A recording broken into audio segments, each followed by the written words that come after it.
বিশ্বনবী মাকামে মাহমুদে যে আল্লাহু আকবার বলে সিজদায় লুটিয়ে পড়বেন, আল্লাহ রাব্বুল আলামিন বিশ্বনবীকে এমন কিছু চমৎকার শব্দ শিখাবেন, ওই শব্দগুলো দিয়ে আল্লাহর প্রশংসা করে বিশ্বনবী কাঁদতে আরম্ভ করবেন। বিশ্বনবী এমন ভাবে অজর দ্বারায় সিজদায় লুটিয়ে পড়ে কাঁদবেন, রব্বুল আলামিনের রহমতের দরিয়ায় জোশ লেগে যাবে। রব্বুল আলামিন এই দৃশ্য দেখে সহ্য করতে পারবেন না। রব্বুল আলামিন বলবেন, ইয়া মুহাম্মদ ইরফা রাসাক,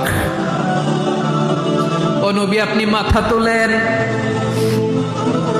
মাথা তোলেন, আপনার কান্না আমি সহ্য করতে পারি না। নবী আপনি মাথা তোলেন, সাল তুতা, আজকে আপনি যা চাবেন তাই দেব।